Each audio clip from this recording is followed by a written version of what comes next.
더 많이 아는 것이 좋기만 할까? 이는 거역하는 것은 점치는 죄와 같고 완고한 것은 사신 우상에게 절하는 죄와 같음이라.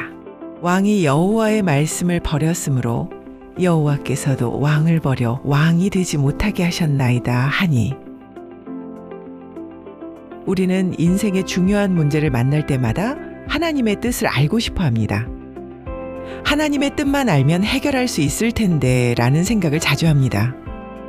그러나 성경은 우리에게 의외의 사실 하나를 보여줍니다.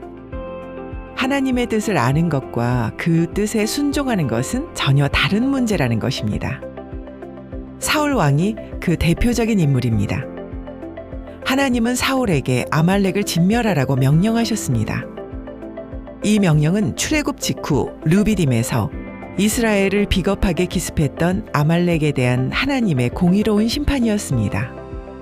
흥미로운 점은 사울이 하나님의 명령을 제대로 이해하고 있었다는 사실입니다. 그 증거가 바로 겐 사람들입니다. 사울은 아말렉을 공격하기 전에 겐 사람들에게 미리 떠나라고 말합니다. 과거 출애굽 당시 겐 족속이 이스라엘을 선대했던 역사를 기억하고 있었기 때문입니다.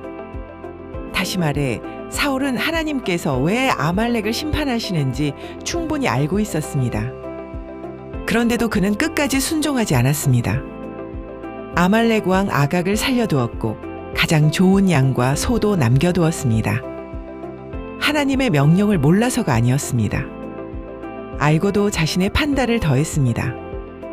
결국 하나님은 사울에게 이렇게 말씀하십니다. 왕이 여호와의 말씀을 버렸으므로 여호와께서도 왕을 버려 왕이 되지 못하게 하셨나이다.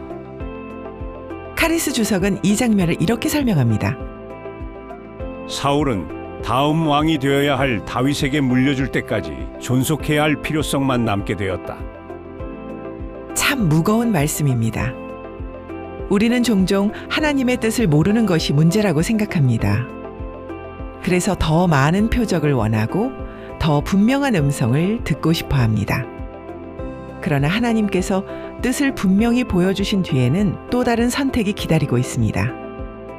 바로 순종과 불순종입니다. 하나님의 뜻을 안다는 것은 특권이면서 동시에 책임입니다. 많이 할수록 더 많은 순종을 요구받습니다. 사울의 이야기는 특별한 한 왕의 실패담이 아니라 하나님을 믿는 모든 사람이 반복해서 마주하는 신앙의 시험입니다. 우리는 하나님의 뜻을 모를 때보다 알고도 순종하지 못할 때 더 깊은 갈등 앞에 서게 됩니다. 어쩌면 오늘 우리에게 필요한 질문은 하나님의 뜻이 무엇입니까?가 아니라 이미 알고 있는 하나님의 뜻에 나는 얼마나 순종하고 있는가 일지도 모릅니다. 오늘 나는 하나님께 더 많은 뜻을 보여달라고 기도하고 있습니까? 아니면 이미 알고 있는 말씀에 먼저 순종하며 살아가고 있습니까?